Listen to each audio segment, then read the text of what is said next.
Today we continue watching God fulfill his judgment against the house of Ahab while also learning an important truth. Outward reform is not the same as wholehearted obedience. Chapter 10 begins with Jehu completing the assignment God had given him. 70 sons and grandsons of Ahab were living in Samaria under the care of the city's leaders. Jehu sent letters challenging them to place one of Ahab's sons on the throne and prepare for battle. Instead of taking that challenge, they surrendered. Jehu ordered them to execute every descendant of Ahab and bring their heads to Jezreel.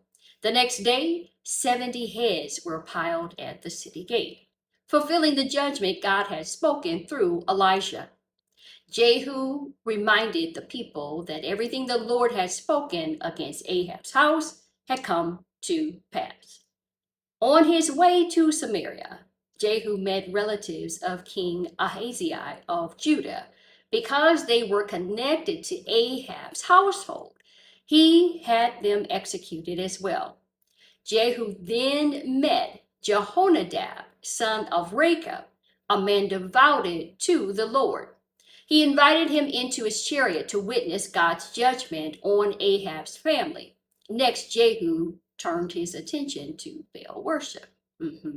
He gathered every prophet, y'all, priest, and worshiper of Baal under the pretense of holding a great sacrifice. Once the temple was full, Jehu stationed guards outside and ordered that no one escape. Every worshiper of Baal was put to death. The temple of Baal was destroyed and turned into a public latrine. Jehu removed Baal worship from Israel, yet scripture immediately points out his failure. He did not turn away from the sins of Jeroboam. The golden calves at Bethel and Dan, they remained. Jehu removed one form of idolatry while preserving another. His obedience was only partial. But because he carried out God's judgment on Ahab's house, the Lord had promised that 4 generations of Jehu's descendants would reign over Israel. Because Jehu did not walk wholeheartedly with God, the Lord began reducing Israel's territory through the attacks of Hazael, king of Aram. Chapter 11 shifts to Judah. After Ahaziah's death, his mother, Althea, seized the throne and attempted to destroy the entire family.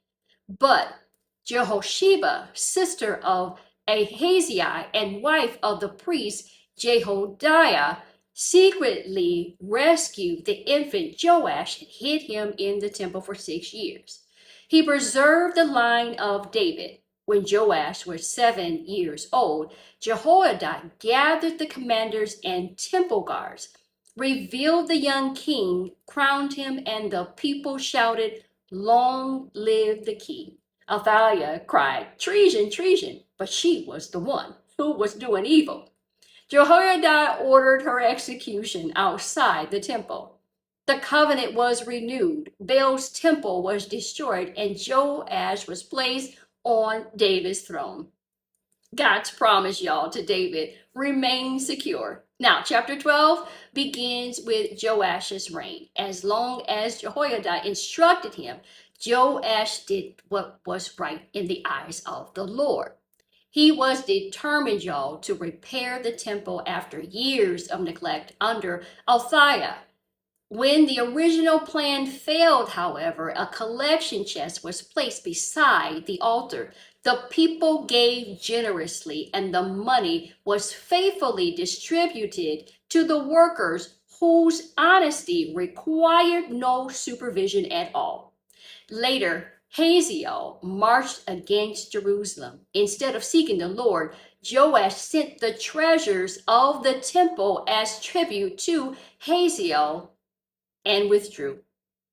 Joash's reign ended tragically when his own servants assassinated him. He began well under godly influence, but did not finish faithfully. Now, what do these chapters show and teach us? God's judgment always comes to pass. Partial obedience is still disobedience. God faithfully preserves his covenant even when evil appears to triumph. True reform begins with a heart fully devoted to God, and integrity honors God, y'all. Beginning well is not enough. We must also finish faithfully. Now, let's connect all of this across scripture. God's preservation of Joash protected the royal line through which Jesus Christ would come, Matthew 1 and 1. Jehu's incomplete obedience reminds us that God desires wholehearted love and obedience, Deuteronomy 6 and 5. The covenant renewal under Jehoiada points forward to the new covenant established through Jesus Christ, Luke 22 and verse 20. Joash's life reminds us of Paul's words. I have fought the good fight. I have finished the race. I have kept the faith. 2 Timothy 4 and 7. Now I'm encouraging you to read 2 Kings chapters 10 to 12 in full. Watch God's judgment unfold. Watch him preserve David's royal line through one rescued child. Watch the temple restored. And remember this: it is not enough to remove what is wrong. God desires hearts that are fully his. The story continues tomorrow.